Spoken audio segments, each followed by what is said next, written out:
Bonjour. Aujourd'hui, je voudrais vous proposer une réflexion sur l'aveuglement, le manque d'analyse qu'on peut constater, principalement dans les milieux techniques. Moi, je lis tout ce qui se publie tous les jours dans ce domaine et je constate qu'on voit toujours le même discours, les mêmes tendances, les gens qui proposent des analyses qui, en fait, vont toujours dans le même sens, toujours comme le troupeau qui suit la même direction, ou les analystes qui se contentent de prolonger les courbes sans jamais tenir compte des facteurs extérieurs ou des leçons du passé. C'est particulièrement vrai dans deux domaines. Je pense à la blockchain sur laquelle j'ai écrit récemment, où il y a une espèce d'unanimité absurde, parce qu'il est clair que la blockchain ne va pas résoudre tous les problèmes. Elle est sans doute adaptée pour certains types de problèmes, mais pour le moment, elle est lente, hein, les performances en transactionnelles ne sont pas bonnes, et il est difficile de développer des projets dessus parce que la technique n'est pas mûre, c'est un fait. L'autre domaine où on voit une unanimité absurde, c'est l'IA. Alors sur l'IA, on voit toujours, encore et encore, des articles qui vous annoncent que ça va tout changer, que la Chine va prendre le pouvoir grâce à l'IA, que demain on sera tous au chômage à cause de l'IA. Alors effectivement, la possibilité d'employer des masses de monde va diminuer, mais pas forcément à cause de l'IA, tout simplement parce que l'industrie s'automatise de plus en plus et les robots qui sont des automates perfectionnés et qui n'utilisent pas forcément de l'IA sont de plus en plus présents dans les ateliers et les usines. On voit aussi une unanimité vis-à-vis de l'accélération digitale, on appelle ça, comme quoi tout irait de plus en plus vite. Alors c'est vrai que la perception générale des gens, c'est que ça s'accélère, mais ça résiste pas à l'analyse, parce que s'il y avait une accélération continue, ça veut dire qu'il n'y aurait plus du tout de délai entre le moment où on fait une découverte et le moment où on la met en application. Et on sait bien que ce n'est pas le cas. On sait bien qu'il y a toujours des délais incompressibles qui se comptent en dizaines d'années, oui, en dizaines d'années, qui font que non, en fait, quand on analyse secteur par secteur, il n'y a pas réellement d'accélération, même si on a l'impression, même si on a la perception que les choses vont de plus en plus vite. Ce qu'il y a, c'est qu'il y a une augmentation du bruit médiatique, du martèlement de nouveautés continuelles, du terme révolution, révolution en une nuit, bien souvent qu'on entend, mais ça correspond à rien, parce que quand on analyse un peu, on s'aperçoit que ce qu'on appelle les révolutions en une nuit, en fait, ont mis 20 ans et plus à se constituer avant finalement d'apparaître sur la scène médiatique. Moi, cette unanimité, cette pensée unique, elle m'évoque surtout la médiocrité des analyses qu'on peut voir et lire et entendre ça et là.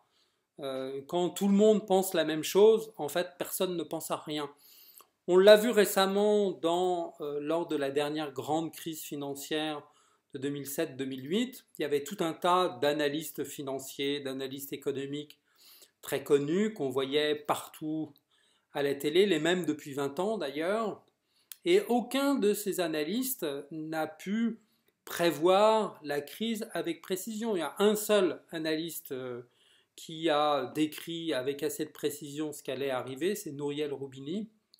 Mais tous les autres se sont plantés lamentablement. Est-ce que pour autant ils ont disparu des plateaux télé? Non, non, non, non. On les recycle toujours. Les gens ont beau dire n'importe quoi, ont beau se tromper, on les entend toujours, ils font partie du système, ils sont disciplinés et formatés par le système, donc on les garde. Un bon exemple de cette présentation erronée, surtout sur l'accélération supposée des technologies qu'on connaîtrait en ce moment, c'est le type de schéma que je vais vous exposer, où on voit, c'est un schéma qui est complètement faussé, parce que par exemple la courbe pour les téléphones mobiles, elle ne tient pas compte du tout des décennies de mise au point par lesquelles il a fallu passer avant d'enfin pouvoir proposer ce type d'appareil. Donc c'est complètement biaisé, et effectivement, ce type de graphique a l'air convaincant, sauf si on prend un peu de réflexion pour l'analyser. Là, dans ce cas-là, bien sûr, c'est à être critique vis-à-vis de ce déferlement. Je vous invite à pas embrasser la tendance à vous ruer sur la blockchain, qui est sans doute intéressant dans quelques cas, mais qui ne peut pas être tout pour tous, et certainement pas pour le transactionnel. C'est d'ailleurs amusant de voir comment on renomme les choses, des notions assez anciennes comme les propriétés acides du transactionnel. Maintenant, ça devient des smart contracts. Le problème, c'est que si les smart contracts mettent 10 fois plus de temps à s'exécuter, bah, c'est pas si smart finalement. Pareil sur l'IA, on vous annonce que l'IA va être tout pour tous, alors qu'on sait bien que ce ne sera pas le cas. Si on tient compte un peu des quelques leçons qu'on a eues ces dernières années, ce qu'on constate, c'est que l'IA, ce n'est pas pour tout le monde, c'est surtout pour les grands acteurs, les GAFAM, qui disposent de grands volumes de données. S'il y a une chose qu'il a été facile de comprendre vis-à-vis du machine learning et du deep learning, c'est que ça demande, c'est que ça repose sur des très grands volumes de données. Et des très grands volumes de données, c'est-à-dire en millions d'échantillons, eh bien, il y a très peu d'acteurs qui ont ça. Donc il y a très peu d'organisations, d'entreprises qui peuvent vraiment tirer parti du machine learning, du deep learning, parce que sans un grand volume de données, les performances ne sont pas intéressantes. Offrir une voie un peu différente, un peu discordante de ce qu'on entend partout. Moi, je vous annonce que le tohu-bohu autour de la blockchain va s'effondrer parce que quand on va se rendre compte que c'est en fait pas pour tout faire et terriblement difficile à utiliser, eh bien ça va en calmer quelques-uns. Pareil pour l'IA, on va rentrer dans un nouvel hiver de l'IA, comme son histoire on a déjà connu plusieurs. Et d'ailleurs à ce niveau-là, il y a des parallèles qui sont à faire. Je voyais récemment une chronique de Louis Nogès qui annonçait que la Chine allait écraser tout le monde grâce à ses investissements dans l'IA.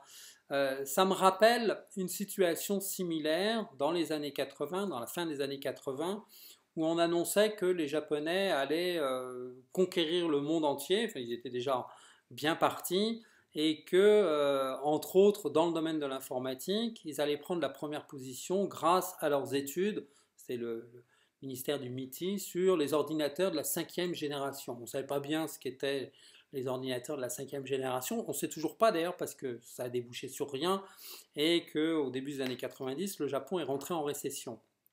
Alors, à chaque fois d'ailleurs que je fais une comparaison, un parallèle entre le Japon des années 80 et la Chine d'aujourd'hui, on me dit mais non, t'as rien compris, c'est pas du tout comparable, ça n'a rien à voir. Moi, ce que je comprends surtout, c'est que les gens sont très réticents à tirer des leçons du passé. Et je vois au contraire beaucoup de parallèles entre là, ce qu'on voit en Chine en ce moment et ce qu'on a connu avec le Japon il y a 30-40 ans. Donc méfiez-vous, méfiez-vous du discours unique, méfiez-vous de ces prédictions unanimes. Moi je crois que les vrais progrès, les vraies avancées prennent du temps, beaucoup de temps, et qu'il faut s'y préparer. Ça ne veut pas dire que les choses ne changent pas. L'autre erreur, c'est de croire qu'une position dominante, par exemple, est pour toujours. Ça n'existe pas pour toujours. Toutes les positions importantes, dominantes, finissent par s'éroder. Les empires meurent, les civilisations meurent, mais ça prend du temps. De la même façon que les progrès, les avancées importantes en matière de technique prennent du temps, des décennies, plusieurs décennies, avant d'être mises au point, avant de se généraliser vis-à-vis de la cible visée. Gardez ça en tête, utilisez ça comme filtre vis-à-vis du déferlement qu'on vous impose continuellement.